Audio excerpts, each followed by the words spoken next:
This is a piece called Mother Tongue.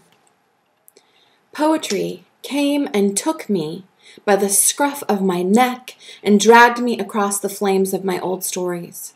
I cried out, "Let me be, for I have work to do that is not this." But poetry would not listen. With its words in edgewise teeth biting into the underbelly of me, too much symphony for my mood. I cried out, "I did not think you, poetry, of all the muses, would be so cruel, so violent." But poetry stared me down, unmoved by my cries. The white bones of poetry were poking me in the ribs, while it seemed someone in the kitchen was making stew and singing. "Too much! Too much!" I cried.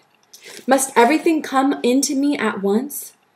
Is this what all poets must endure?" "Yes," I cried.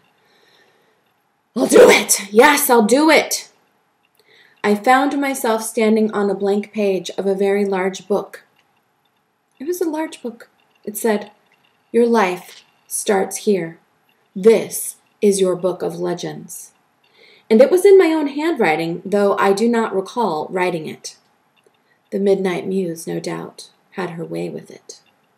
So I got on my hands and knees and drew the pen as a warrior might draw the sword. What would the first words of my new life be? And I wrote, Mother Tongue. This is Shiloh Sophia, and I've really been thinking so much about poetry. Poetry returned to me recently.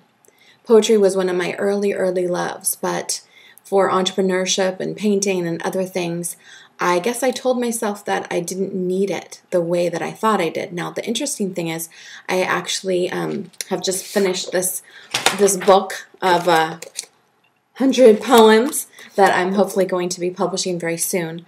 So it isn't that I haven't been writing poetry, but I wasn't living with it like it was possible for me to live with it.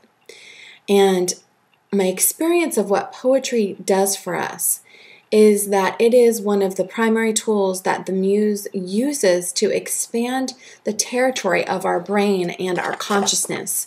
Poetry actually creates this whole field, and I think it's one of the things that was given to us by the divine that aligns our heart with our brain, with our sensual and physical body. I think that poetry is that key, that access point that allows for that to happen.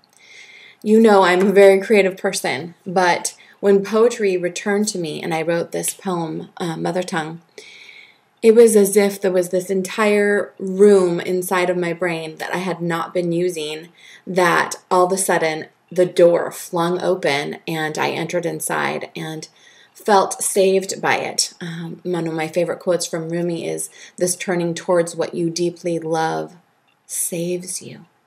And that's how I felt. That's how I felt when poetry returned to me. And so I believe that all of us are poets, and it is part of my work in this world as the daughter of a poet to encourage all of you, everyone, to create poetry and to believe on oneself as being a poet. And so I wanted to just share this with you, this invitation to know that poetry opens an entire room inside of you that you might not have been living inside, that has amazing gifts for you. And please just give your muse the pen and see what she wants to present to you. Blessings.